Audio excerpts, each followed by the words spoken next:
Selamat malam pemirsa, selamat datang di iNewsroom. Bersama saya Davi Pratama. Pemirsa kami akan membahas berita utama secara mendalam, komprehensif dan tentunya eksklusif. Sebagai pembuka iNewsroom kali ini kami memiliki informasi 4 orang tewas dan 4 terluka akibat kecelakaan yang terjadi antara kereta api dan sejumlah kendaraan di Magetan, Jawa Timur. Penyebab kecelakaan hingga kini masih diselidiki. Korban laka depan perlintasan rel kereta api, Mbak Arab. Kecelakaan maut kereta api terjadi di perlintasan Sebidang, Magetan, Jawa Timur. Akibat kecelakaan ini, 4 orang meninggal dunia, sementara 4 orang lainnya mengalami luka berat dan saat ini dirawat di RSUD Dr. Saidiman, Magetan.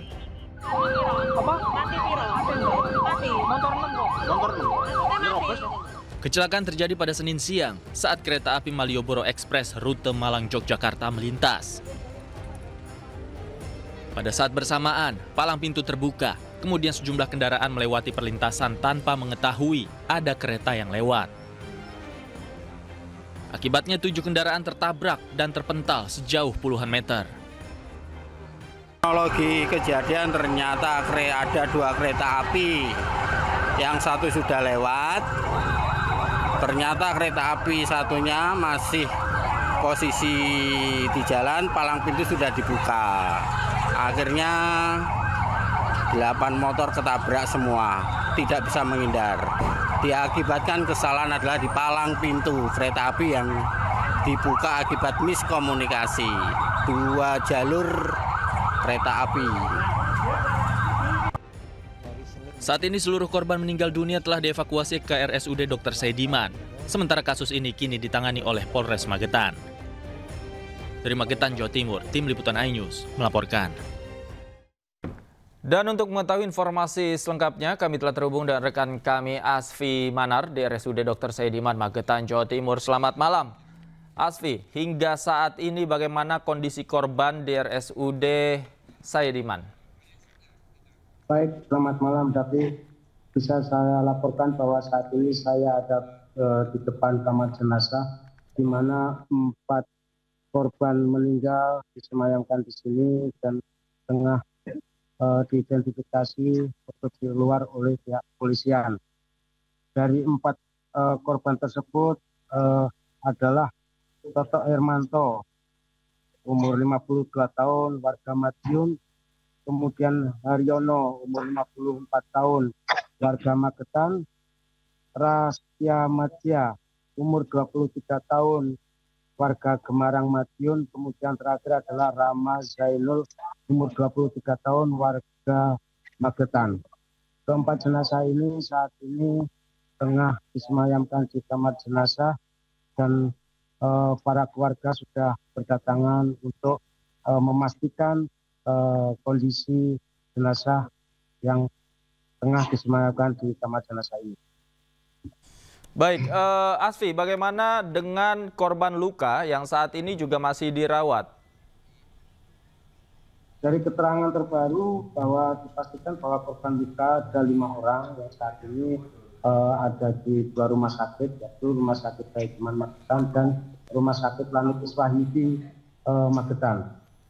Ketiganya saat ini kelimanya saat ini tengah mendapatkan perawatan intensif dari tim medis kedua rumah sakit tersebut.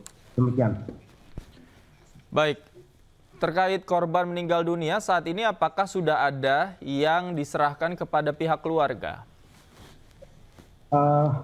Saat ini sudah ada 1 jenazah yang tadi barusan sudah diambil oleh keluarganya.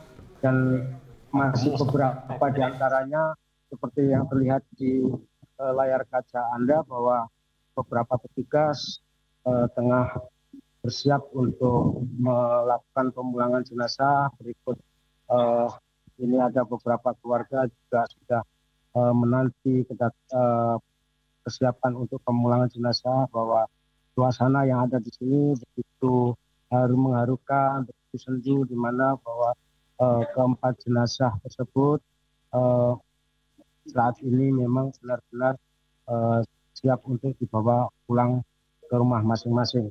Perkembangan terbaru bahwa ada 1 jenazah yang kami belum dapat konfirmasi siapa yang barusan sudah dibawa pulang dengan menggunakan ambulans Rumah Sakit Dr.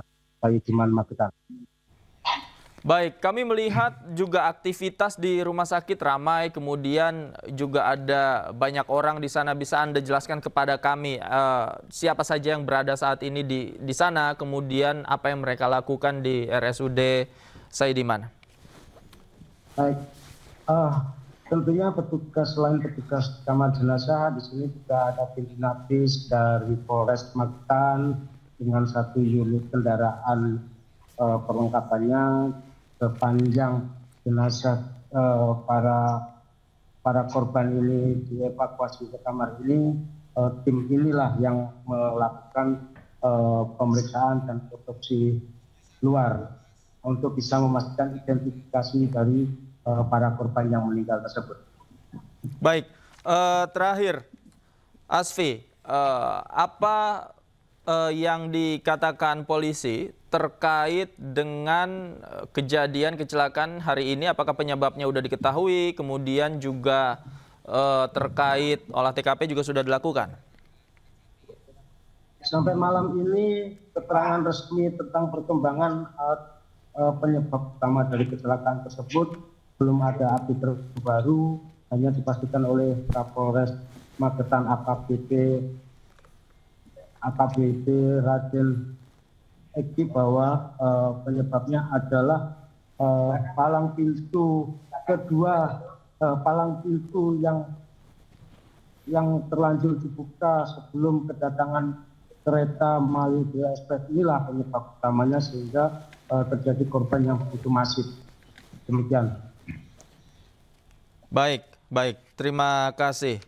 Asfi Manar melaporkan langsung dari RSUD Saidman Magetan. Terima kasih Asfi, nanti kita update lagi informasi terbarunya bersama Anda. Selamat malam, selamat bertugas kembali Asfi. Pemirsa, kader PSI Dian Sandi Utama hari ini diperiksa Polda Metro Jaya. Sandi diperiksa terkait unggahan foto ijazah Jokowi di media sosialnya.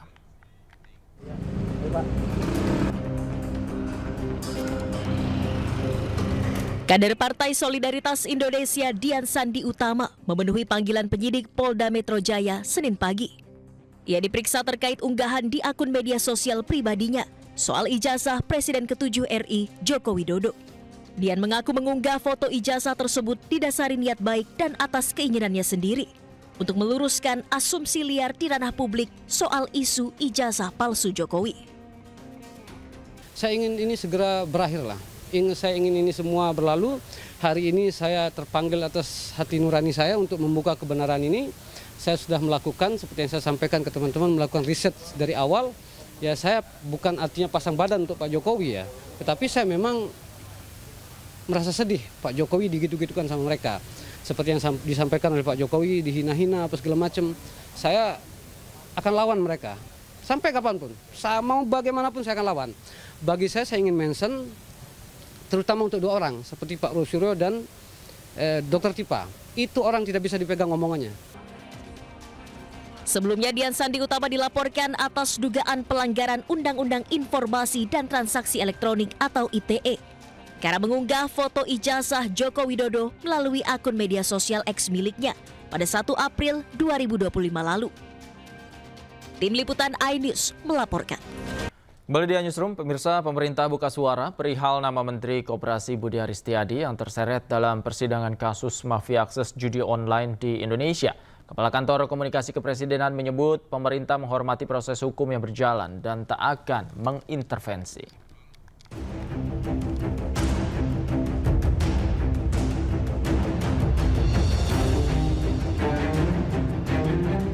Nama Menteri Koperasi Budi Aristiadi muncul dalam surat dakwaan Jaksa Penuntut Umum di persidangan kasus judi online pegawai Kementerian Komunikasi dan Digital di Pengadilan Negeri Jakarta Selatan. Budi Ari diduga menerima sebesar 50% dari keseluruhan uang setoran ribuan pengelola situs judi online yang dijaga kementerian agar tidak diblokir. Menanggapi hal ini, Kepala Kantor Komunikasi Kepresidenan RI Hasan Nasbi menyebut pemerintah menghormati proses hukum yang tengah berjalan dan tidak akan mengintervensi. Publik diminta bersabar dan menanti putusan pengadilan yang sah. Pemerintah itu menghormati proses hukum.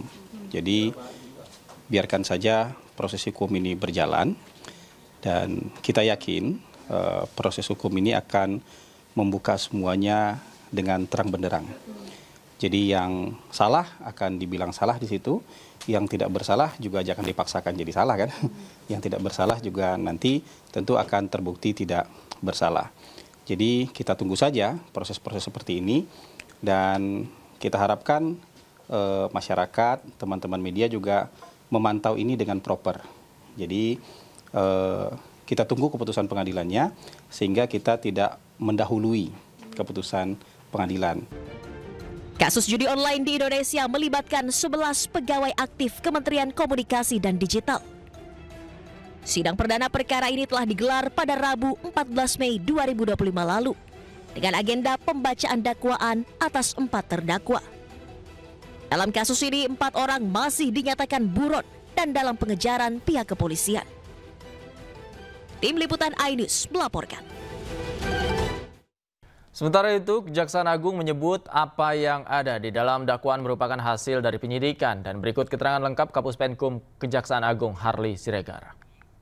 Majelis hakim dalam memeriksa mengadili suatu perkara, ya, bagi perkara pidana tentu didasarkan pada surat dakwaan jaksa penuntut umum. Itu koridornya.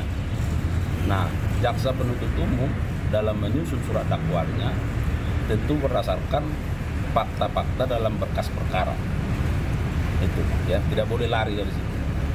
Nah, berkas perkara disusun oleh penyidik berdasarkan bukti-bukti yang diperoleh dalam proses penyidikan. Itu dulu prinsipnya. Nah, tentu dalam kaitan perkara ini kan ada beberapa orang yang sudah statusnya menjadi terdakwa. Ya. Dan tentu jaksa penuntut umum dalam menyusun surat dakwaannya tentu didasarkan pada fakta-fakta yang ada di dalam berkas perkara. Nah, seperti yang dipertanyakan teman-teman media. Nah, lalu seperti apa nanti? Maka kita lihat dalam proses persidangan ini, ya. Karena apa? Karena proses persidangan ini dilakukan adalah untuk mencari kebenaran materi yang didasarkan pada berbagai alat bukti. Nah, dan nanti keterangan saksi-saksi, kemudian apakah ada bukti surat misalnya, bagaimana keterangan dari para terdakwa, kemudian bagaimana petunjuk, ya. Nah, inilah yang akan dinilai oleh majelis hakim. Nah, itu. Nah, tetapi sekali lagi bahwa penuntut umum dalam surat dakwaannya itu, ya, bahwa ada pihak-pihak yang disebut di situ, tentu itu didasarkan pada adanya fakta itu di dalam berkas perkara. Nah, namun ya, yang kedua tentu pertanyaannya adalah apakah yang bersangkutan termasuk menjadi saksi dalam berkas perkara, ya. Itu yang harus kita cek, ya. Kalau yang bersangkutan menjadi masuk menjadi saksi dalam berkas perkara ini, tentu penuntut umum selaku pihak yang dibebankan pembuktian, ya, sebagai pemilik perkara, tentu ya bisa saja memanggil yang bersangkutan itu sebagai saksi untuk diperiksa di persidangan. Nama Menteri Koperasi Budi Aristiadi disebut-sebut dalam kasus judi online yang saat ini tengah disidangkan di pengadilan. Lalu bagaimana nasib Budi Ari usai namanya tercatat di BAP terdakwa? Untuk membahasnya kami telah terhubung bersama dengan Sekretaris Jenderal Projo Handoko dan pakar tindak pidana pencucian uang Mbak Yenti Ganarsi. Selamat malam Mas Handoko. Mbak Yenti, apa kabar? Selamat malam, kabar baik. Mas, selamat malam, Mbak Yenti. Saya ke Mas Handoko terlebih dahulu. Mas Handoko, tanggapan Anda ketika nama Budi Ari disebut-sebut dalam persidangan? Ya, dari berita yang bisa kita ikuti bahwa dalam dakwaan yang disampaikan itu para tersangka dakwa itu mengatakan mereka mengalokasikan, ya kan, mengalokasikan katanya 50% untuk Ketua Umum Projo, Menteri Kominfo waktu itu Budi Aristiadi. Ya. yang ingin saya ingin garis bawahi di sini itu adalah sebetulnya jelas dalam berita itu disampaikan itu adalah kesepakatan para mereka ini yang sedang menjalani persidangan, dan kesepakatan itu tidak, Budi Ari dalam hal ini Menkominfo posisinya tidak mengetahui adanya kesepakatan itu, sehingga tidak mengetahui, mereka juga tidak memberitahu. Terus kemudian tentu saja Budi Ari juga tidak menerima akhirnya apa yang disebut mereka sebagai kesepakatan untuk mengalokasikan. Jadi menurut saya dalam kasus ini ya posisi Budi Ari clear sebetulnya, karena itu kan kesepakatan mereka. Dan saya ingat sekali bahwa ketika pertama kali Budi Ari diminta oleh Presiden Jokowi untuk menjadi Menkominfo, salah satu tugas besarnya adalah memberantas judi online.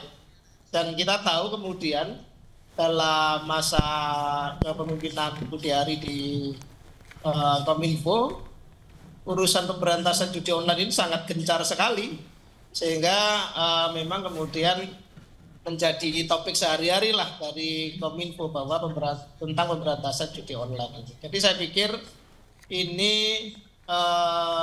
sebuah hal yang sayangnya oleh media, saya menyebutkan beberapa judul media misalnya, terkesan kalau kita membaca judul-judul itu terkesan Budi Ari ini menerima, padahal itu hanya kesepakatan para pelaku yang tidak memberitahukan, dan juga Budi Ari tidak menerima. Baik. Gitu, Mas. Baik. Saya ke Mbak Yenti. Mbak Yenti, apa yang bisa menjadi pintu masuk atau katakanlah jendela untuk menelusuri aliran uang ini? Apakah terbukti betul diterima oleh Budi Ari, kemudian apakah tidak terbukti diterima Budi Ari? Iya. Kita ini kan bicara surat dakwaan ya, surat dakwaan yang telah, dan kita tahu dari media, emang gitu ya, surat dakwaan itu kan isinya uraian secara rinci, ya memang ada identitas terdakwa yang kali ini 4 orang kalau nggak salah ya, tapi uraian itu sangat cermat dan jelas lengkap tentang perbuatan apa yang dilakukan oleh terdakwa ini, dan tentu menyebutkan siapa-siapa.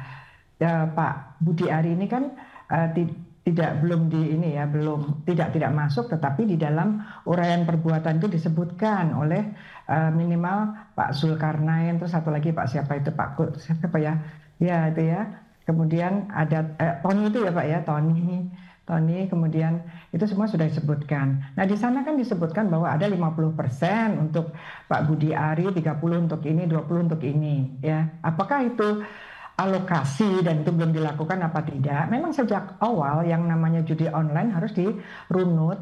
Apalagi ini kan akhir tahun lalu sudah terungkapnya. Dirunut apakah ada transaksi-transaksi yang mengalir ke Pak Budi Ari atau transaksi-transaksi yang pada mereka dan kemudian bisa juga tidak melalui transaksi itu, tapi ada saksi lain yang menyatakan bahwa ada bagian dari, kan waktu itu kan 5.000 1.000 diselamatkan untuk tidak di take down, tapi kemudian tetapi mereka minta mulai tadinya 3M sampai 5M, kemudian ada uraian perbuatan di sana bahwa mereka kong kali kong gitulah ya Pak ya, Pak Andoko ya. Kalau dari saya baca kan merasa Pak Menterinya merasa bahkan dikhianati kan gitu ya pernyataannya. Tapi kalau dari surat dakwaan tidak, nampaknya ada pertemuan di kafe dan lain sebagainya, dan ada kedatangan di rumah menteri. Jadi ini harus betul-betul didalami ya. Namanya pidana itu kan mencari pembuktian kebenaran yang material, yang betul-betul ada ya. Jadi berkaitan dengan kejahatan judi online, semua kejahatan ekonomi itu harus berakhir pada adanya tindak pidana pencucian uang, yaitu alirannya kemana, dan itu nanti bisa juga nanti dikembangkan siapa saja yang menerima, selain yang disebutkan ini, siapapun yang menerima, misalnya istrinya atau apa, itu tetap juga harus dirunut ya, jangan sampai TPP itu hanya aktif saja. Baik. Baik, saya ke Mas Handoko. Mas Handoko, ini kan muncul seperti tadi dikatakan dari surat dakwaan. Kemudian tadi juga Kapus Penkum mengatakan tidak muncul dari ruang-ruang kosong, merupakan fakta-fakta yang ada kemudian dicantumkan dalam surat dakwaan. Menurut Anda seperti apa? Ya, memang itu tadi saya sampaikan bahwa tentu munculnya ini ya tidak serta-merta muncul, pasti ada runtutan ceritanya. Saya coba hanya menjelaskan bahwa kalau saya melihat membaca itu semua dan saya karena ini dekat dengan kami ya, itu yang jelas sekali di situ adalah kesepakatan mereka, ya kan, kesepakatan mereka mau mengalokasikan. Menurut Anda Pak Budiari tidak tahu ya soal itu ya? Tidak tahu dan mereka tidak memberitahu dan tidak menerima juga. Dan mungkin ada macam-macam lah modus, mungkin membawa nama menteri itu kan juga mempermudah biasanya dalam melakukan kejahatan, meskipun faktanya menterinya tidak tahu menau, begitulah kira-kira ada nama-nama menteri dibawa bahwa kemudian Budiari menerima atau tidak kan soal lain. Yang jelas kan Budiari tidak tahu, mereka tidak memberitahu bahwa tentang kesepakatan itu dan juga tidak menerima, itu jelas sekali karena posisi Budiari dan kami waktu itu jelas sekali. Kami ini sangat berniat benar-benar melaksanakan perintah dari Pak Jokowi waktu itu. Secara formal adalah Budiari sebagai menteri dan kawan-kawan di kementerian melaksanakan tugasnya. Kami di Projo, jujur saja kami juga berkampanye besar-besaran untuk melawan judi online ya. Jadi kira-kira seperti itu, sehingga bagi kami dan saya meyakini itu Budiari tidak menerima. Saya secara pribadi juga selama ini diskusinya dengan Anda seperti apa, Mas Handoko? Mas Budiari mungkin pernah membahas kepada Anda tentang judi online, kemudian tadi tugas Pak Jokowi pada saat itu untuk berantas.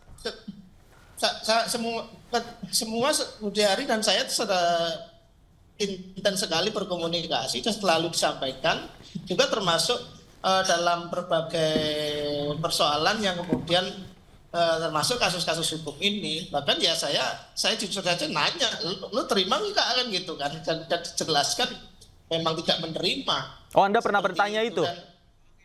Oh iya dong, saya kan mesti tanya karena apapun yang kemudian terjadi dengan Budiari kan pasti kalian para media juga nanya saya gitu, makanya saya juga perlu tahu untuk bisa menjelaskan, termasuk makanya soal ketika berita ini muncul kami juga dalam ya sudah, itu kan kesepakatan mereka, kesepakatan para pelaku itu yang jelas Budiari tidak tahu, tidak dikasih tahu juga kan tidak akan terima. Baik. Yang penting itu gitu. Oke, saya ke Mbak Yanti. Mbak Yanti, menurut Anda Pak Budiari perlu untuk dihadirkan dalam persidangan dan memberi keterangan? Ya, kalau lihat surat dakwaan kan jelas sekali ya, kan tidak mungkin ya surat dakwaan itu asal saja, walaupun satu tidak mungkin mendadak, itu kan pasti perbuatannya kan runut, karena itu isinya juga tempos ya, waktu dan juga di mana tempat-tempat yang di antara mereka itu bertemu dan lain sebagainya. Bahkan di situ kan disebutkan bahwa ada pertemuan di kafe, kemudian pertemuan di rumah menteri dan lain sebagainya. Dan disebutkan ada pertemuan dengan Pak Menteri itu, Pak Handoko maaf.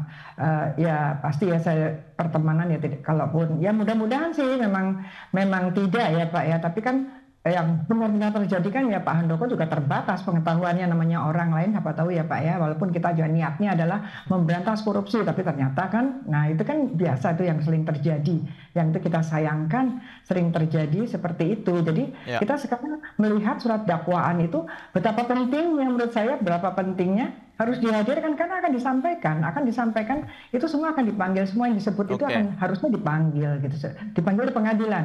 Kan kalau di penyidikan kan sudah datang yang kalau nggak salah hanya berapa jam gitu, sebentar gitu. Baik, kita tunggu nanti apakah Mas Budiari dipanggil atau tidak dan kapan waktunya, kita tunggu bersama. Terima kasih Mbak Yanti, Mas Handoko juga terima kasih sudah bergabung bersama kami. Selamat malam Bapak Ibu, sehat selalu. Terima kasih Mas Handoko, terima kasih. Gubernur Jawa Barat Deddy Mulyadi mendatangi Gedung Merah Putih Komisi Pemberantasan Korupsi di Kuningan, Jakarta Selatan, Senin pagi. Kedatangannya untuk meminta pengawasan dari KPK terkait efisiensi anggaran belanja pemerintah Provinsi Jawa Barat. Deddy Mulyadi, Gubernur Jawa Barat, datang ke gedung KPK di kawasan Kuningan, Jakarta Selatan pada Senin pagi. Bukan terjerat kasus korupsi, melainkan ia memohon agar KPK turut mengawasi upaya efisiensi anggaran pemerintah daerah yang akan dilaksanakannya. Anggaran yang dinilai tidak prioritas seperti perjalanan dinas akan dialihkan untuk pembangunan infrastruktur dan peningkatan layanan publik yang langsung dirasakan oleh masyarakat. Berbagai upaya strategik untuk mensinergikan berbagai kebijakan itu pada arah peningkatan sumber daya manusia, kenyamanan layanan pemerintah, dan peningkatan kualitas kesehatan warga, sehingga Jawa Barat bisa mengalami peningkatan indeks ekonomi masyarakatnya, indeks kesejahteraan masyarakatnya, dan indeks pendidikan masyarakat. Ini merupakan suatu langkah strategi yang kami apresiasi, dan kami berharap bahwa apa yang menjadi ide gagasan improvisasi dari Pak Gubernur Jawa Barat ini betul-betul membuat langkah perubahan dan kemanfaatan yang real kepada masyarakat Jawa Barat dan sekitar. Pemirsa, Menteri Dalam Negeri Tito Karnavian memuji Gubernur Jawa Barat Deddy Mulyadi bahwa Jawa Barat berhasil mengendalikan harga barang dan jasa di daerahnya. Namun karena jumlah penduduk yang besar, Jawa Barat juga menyumbang angka kemiskinan yang tinggi.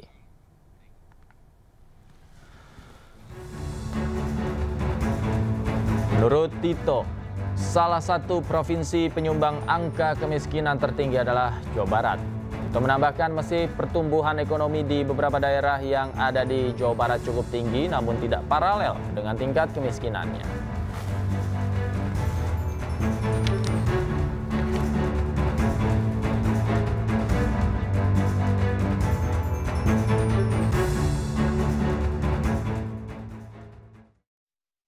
Gubernur Jawa Barat kembali bikin gebrakan, pemirsa. Ia berniat memberlakukan jam malam untuk para pelajar maksimal pukul 8 malam.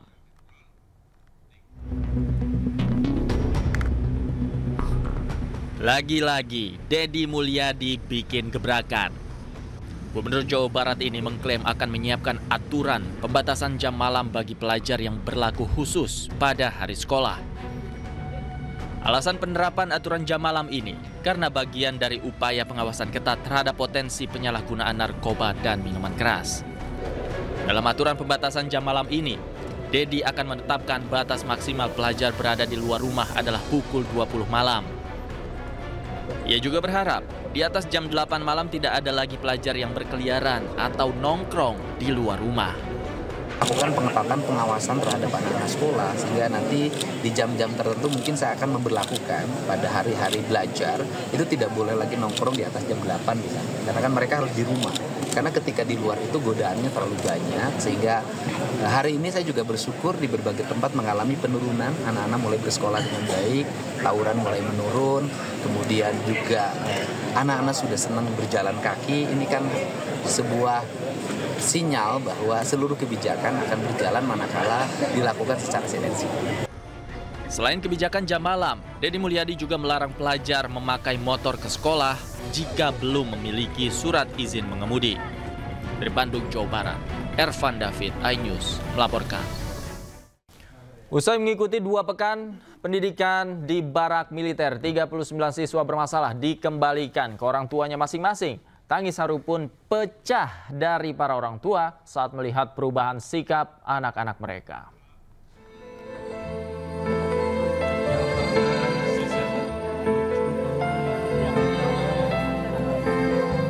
Pertemuan antara para orang tua dan siswa di barak militer Resimen Armet 1 Setirayuda, Kabupaten Purwakarta mengandung haru. Tangisan para orang tua tak terbendung melihat perubahan sikap anak-anak mereka. Di barak militer ini, alhamdulillah cucu saya mudah-mudahan bisa berubah segala-galanya, bisa jadi soleh gitu. Ibu maaf, ini cucunya Bu ya? Iya. Sebelum dikembalikan kepada orang tua, anak-anak ini mengucapkan janji tidak akan mengulangi kenakalannya kembali. Saya lebih baik dari sebelumnya dan saya akan ibadah selalu. Itu kan mereka sudah dapat tulisan-tulisan dari diri mereka sendiri, ditulis di piagam. Tadi yang di piagam itu ada tulisan mereka sendiri, janji mereka terhadap dirinya, janji mereka terhadap lingkungannya, janji mereka terhadap sekolahnya, janji mereka terhadap orang tuanya. Nah, saat ini sudah hari ini kita pulang dulu ke rumah. Mereka walau bagaimanapun mereka itu adalah seorang anak yang harus terus berkaman-kamanan sama keluarganya. Selanjutnya 39 siswa ini bersama orang tuanya dibawa ke kantor Pemkab Purwakarta sebelum pulang ke rumahnya masing-masing. Kemudian setelah 2 pekan di rumah, para siswa akan kembali dikumpulkan untuk pengecekan perilaku mereka masing-masing. Dari Purwakarta, Jawa Barat, Irwan, iNews melaporkan. Mantan Ketua Pengadilan Negeri Surabaya Rudi Suparmono menjalani sidang perdana di Pengadilan Sidang Tipikor Jakarta. Sidang beragendakan pembacaan dakwaan. Dalam sidang perdana, jaksa mendakwa Rudi Suparmono menerima suap senilai $43.000 Singapura terkait dengan perkara pembunuhan dengan terdakwa Gregorius Ronald Tanur, anak dari Edward Tanur. Suap tersebut diberikan oleh Lisa Rahmat selaku pengacara Ronald Tanur agar menunjuk majelis hakim perkara Ronald sesuai keinginannya. Selain didakwa menerima gratifikasi, Rudi Suparmono juga didakwa menerima suap sekitar Rp545 juta saat menjabat jadi Ketua Pengadilan Negeri Surabaya. Jadi sidang hari ini kita untuk perkara atas nama Pak Rudi Suparmono ya, selaku Ketua Pengadilan Negeri Surabaya waktu itu ya. Hari ini akhirnya pembacaan surat dakwaan dari penuntut umum. Ya, sebagaimana tadi juga kita saksikan bersama, dakwaan penuntut umum berbentuk kombinasi yaitu alternatif dan kumulatif ya. Ada 4 pasal alternatif di dakwaan ke-1 dan itu sama sebagai penyelenggara negara dan pasal 12 bis dalam hal penerimaan gratifikasi. Ya. Kita ke informasi lain, pemirsa. Selebgram Lisa Mariana kecewa lantaran pihak Ridwan Kamil tak menghadiri sidang perdana gugatan perdata di Pengadilan Negeri Bandung, Jawa Barat. Gugatan ini sebelumnya diajukan Lisa untuk memperjuangkan hak putrinya yang disebut merupakan darah daging Ridwan Kamil.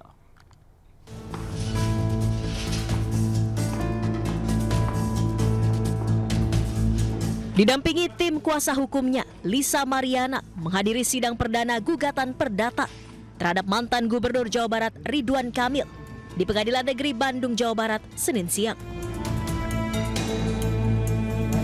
Sidang perdana digelar dengan agenda mediasi, namun karena ketidakhadiran pihak tergugat alias Ridwan Kamil, majelis hakim pun terpaksa menunda sidang. Sidang akan kembali digelar pada 28 Mei 2025 dengan agenda yang sama. Lisa Mariana selaku penggugat pun akui merasa kecewa dan menyebut Ridwan Kamil tak menghargai proses hukum. Kecewa, ya kecewa karena kan harusnya hadir ya gitu. Itu aja. Tadi kecewa nih, kecewa nggak hadir? Ya kecewa, harusnya kan hadir. Aduh, datang cantik, memang terbiasa rapi, memang harus rapi. Akan dilakukan lagi panggilan kedua terhadap tergugat atau Bapak Ridwan Kamil. Jadi kami berharap juga dari Bapak Ridwan Kamil bermartabatlah hadir hargai setiap proses persidangan ini. Sebelumnya gugatan perdata diajukan Lisa Mariana ke Pengadilan Negeri Bandung untuk memperjuangkan hak anaknya yang disebut merupakan darah daging Ridwan Kamil dari hasil hubungan terlarang. Dari Bandung, Jawa Barat, Yanwar Candika, iNews melaporkan. Pemirsa, Presiden Prabowo Subianto blak-blakan menyampaikan sejumlah pernyataan ketika berbicara di hadapan kader Gerindra dalam Kongres 4 PP Tidar. Prabowo menyatakan tidak akan maju 2 periode jika kepemimpinannya gagal. Tadi terima kasih. Ada yang sebut Prabowo 2 periode. Saya kira saya mau koreksi. Kader-kader muda, saya mau koreksi saudara-saudara. Please, tolong jangan sebut seperti itu. Kita belum 1 tahun menjalankan amanah. Ya. Niat itu silakan disimpan dalam hati. Prabowo melarang kader-kader muda Partai Gerindra meneriakan dirinya maju kembali sebagai presiden 2 periode. Alasannya ia belum 1 tahun menjabat sebagai Presiden RI periode 2024-2029. Prabowo akan melakukan evaluasi kinerjanya sebelum memutuskan maju sebagai Presiden 2 periode. Tapi saya sudah katakan, nanti yang menentukan apakah Prabowo 2 periode atau tidak, selain yang Maha Kuasa, Prabowo sendiri. Kalau saya menilai bahwa diri saya tidak mencapai apa yang saya canangkan, saya tidak mau maju lagi sebagai Presiden Republik Indonesia.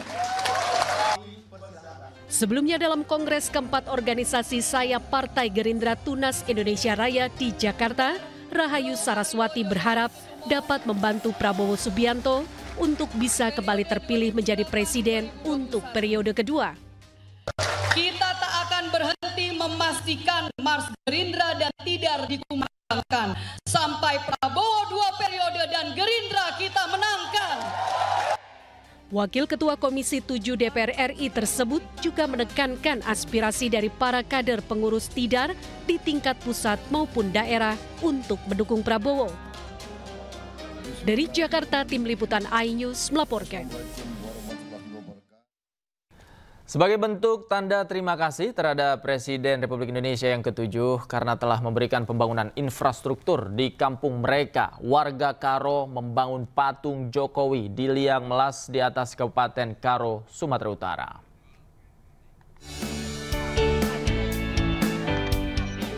Warga Liang Melas Datas, LMD Kabupaten Karo, Sumatera Utara, bangun patung Presiden Republik Indonesia ke-7 Joko Widodo. Dengan lahan seluas 2 hektar, patung yang dinamai Juma Jokowi ini berdiri di kawasan perbukitan Desa Mbelin, Kecamatan Laubaleng dengan anggaran pembangunan mencapai 2,5 miliar rupiah. Dibuat dengan tembaga setinggi 4 meter, patung ini digambarkan memegang jeruk di tangan kiri dan mengepalkan tangan ke atas. Bagian bawahnya tidak memiliki kaki, melainkan api sebagai lambang semangat. Sementara untuk anggaran dananya sendiri didapat dari swadaya masyarakat 6 desa dan 3 dusun di wilayah Liang Melas Datas, serta donasi masyarakat luar Karo. Tak lupa Gubernur Sumatera Utara Bobi Nasution yang juga menantu Jokowi ikut menyumbang. Kita harapkan menjadi tempat agrowisata, tujuan wisata.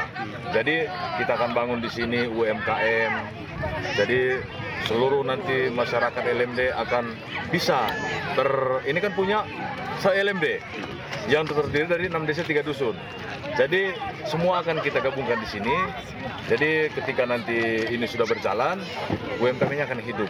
Dan juga wisatanya juga kita akan minta petunjuk dari dinas-dinas terkait supaya ini menjadi wisata yang sangat bagus dan menarik untuk semua masyarakat.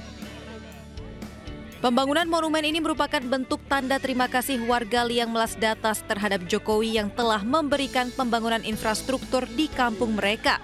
Sehingga warga LMD kini bisa lebih dari segi perekonomian karena akses jalan ke kampung mereka sudah baik, sehingga bisa membawa hasil panen kebun lebih mudah.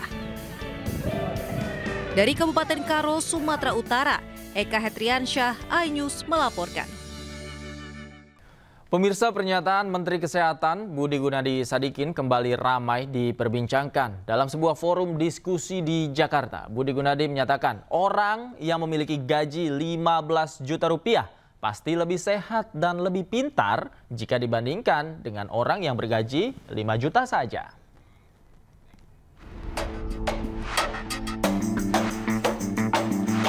Menteri Kesehatan Budi Gunadi Sadikin mengatakan kemajuan negara dapat dilihat dari tingkat kesehatan dan kepintaran masyarakatnya. Untuk mencapai hal tersebut, ia menyebut masyarakat perlu bergaji setidaknya 15 juta rupiah per bulan.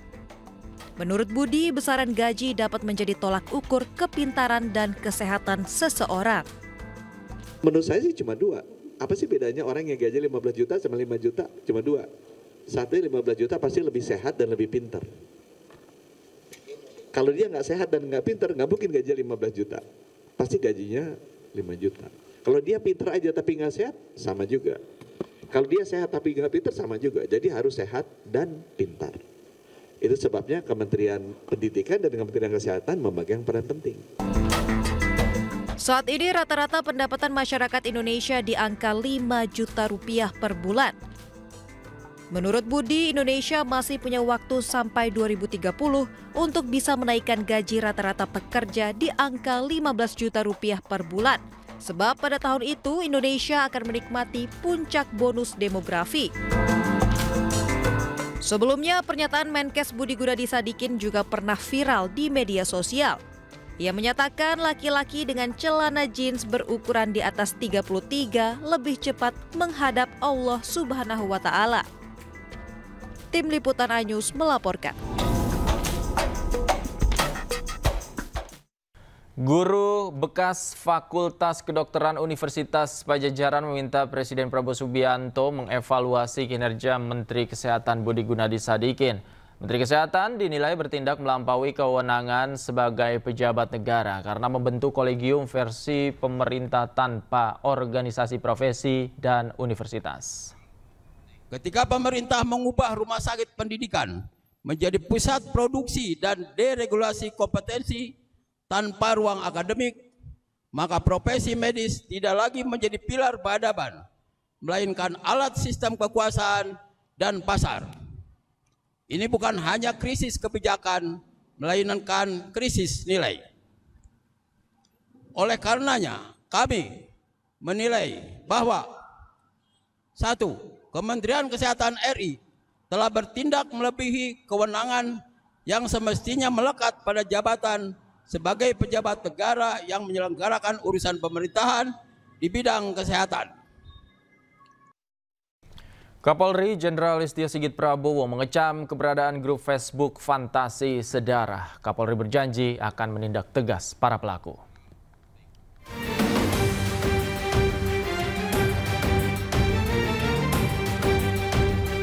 Polisi mendalami penyelidikan terhadap grup Facebook Fantasi Sedarah yang tengah menjadi kecaman publik. Grup ini berisi percakapan menyimpang tentang ketertarikan seksual terhadap anak atau keluarga kandung.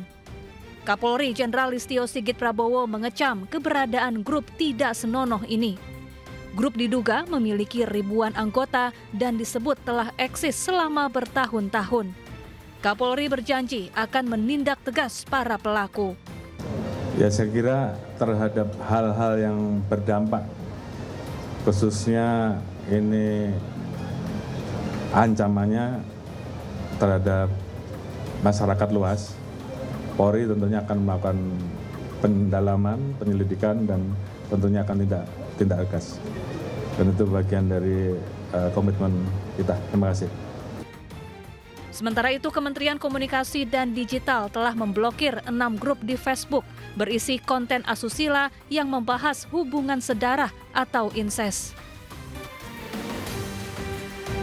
Komdigi juga langsung berkoordinasi dengan Meta sebagai induk dari Facebook untuk melakukan pemblokiran. Warga juga diimbau agar lebih menjaga putra-putrinya dan berhati-hati saat bermedia sosial, serta langsung melapor bila menemukan konten-konten menyimpang. Dari Jakarta, Indra Setiabudi, Irian Syahwahyudi, iNews melaporkan.